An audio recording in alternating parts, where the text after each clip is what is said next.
Greetings fellow Star Wars fans, and in this episode of Star Wars Lore I'm going to be telling you a bit about the Coronet.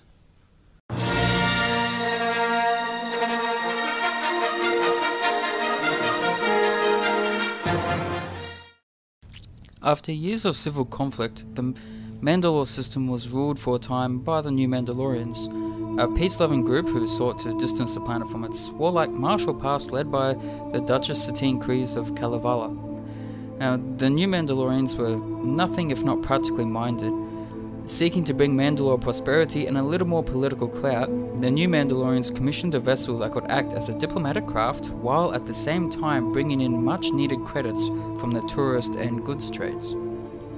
Now, the Coronet was designed and constructed by Kalevala Spaceworks, which was based on Duchess Satine's homeworld. It was to be a statement of the intent of the New Mandalorians. While it was armed and shielded, rich travellers and large amounts of cargo being tempting targets for the Outer Rim's many pirate gangs, it was clearly not a military vessel. It had no fighter complement, for example, and its weapons were insufficient to launch an attack against a similarly sized capital ship. Now, run by the Mandalorian government, the ship was used to help boost the trade of all the governed peoples as equally as was possible, though the endemic corruption that dogged Duchess Satine's rule often made such equality more of a lofty ideal than a reality. Now, regardless, the droid-managed holds of the Coronet were always full for both outward and return journeys. From the royal suites and the throne room at the top of the over 200-meter tall ship to the economy cabins at the lower end of the main hull, the passenger areas of the ship offered luxury relative to the credit count of any passenger seeking to travel to or from the Mandalore system. Many of these were tourists from the core worlds who wanted to see the birthplace of the legendary Mandalorian warriors, and the New Mandalorians, while happy to take those tourist credits, were at pains to stress that those same warriors were now part of the past and that Mandalore had so much more to offer. Regardless of where one's cabin was aboard the ship, the facilities on the Coronet were open to all. They included a theatre, a zero-gravity hydro spa, various health and exercise suites, numerous restaurants in which to undo the good work of the health spas, a huge library, and a gaming room. These were all linked by beautifully promenade corridors fitted out in Jaquilian tuft oak, Jaboon lapis semi-precious stone, and Harsui's very best carpets, all samples of the craftsmanship offered to customers seeking unique interior design and available to order from the terminals in the passenger cabins. Now, as well as being a cargo ship and a passenger liner, the Coronet was also a diplomatic vessel. It had offices for travelling diplomats from Mandalore and all her allies, as well as for the ship's general administrative tasks.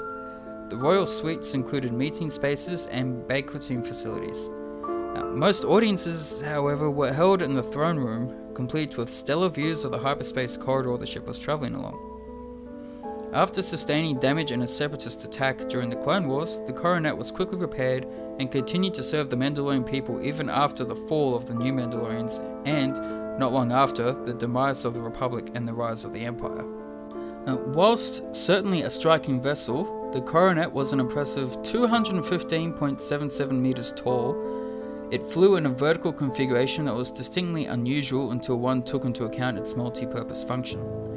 While the teardrop-shaped upper quarter of the vessel was a luxury space liner and diplomatic craft, the long lower hull was a multi-level cargo ship. Being at once purposefully archaic-looking, while also exhibiting cutting-edge design, the Coronet was controlled from a forward-facing main bridge at the top of the ship.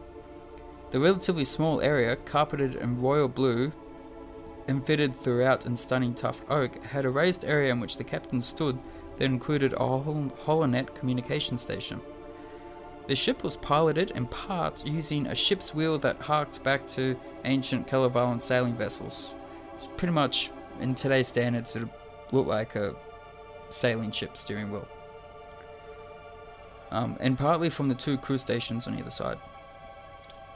The Coronet also housed a second bridge. The rear-facing ventral bridge, right down at the very bottom of the vessel, included all the engineering stations as well as the cargo control systems.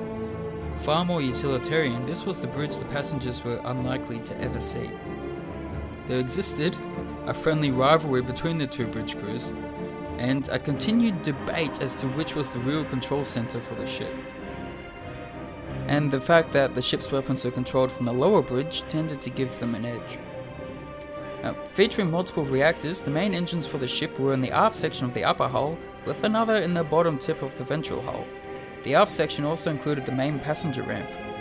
The Coronet tended to reverse into dock, with a repulsor lift anchor to secure it to whatever facilities it had arrived at. Now, there were extensive repulsor systems everywhere aboard the cargo section of the Coronet, used in flight and for cargo handling. Internal repulsor lift elevators ferried passengers, crew, and containers quickly around the vessel. Goods were brought aboard through numerous docking ports, and this was where the unusual vertical configuration of the ship came to the fore. All of the cargo loading and unloading happened out of sight of the passengers, far below anywhere they might have visited. The flurry of mercantile activity, therefore, did not intrude. The 3PO units also ran the cargo holds, liaising between ground teams and the Coronet's crew.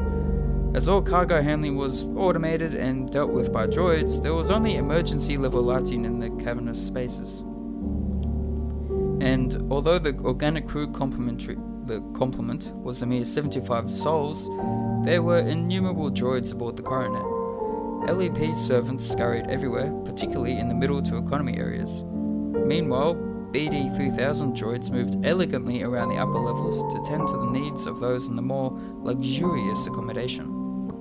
A number of 3PO series protocol droids served all areas, there to ensure every question could be answered and need met.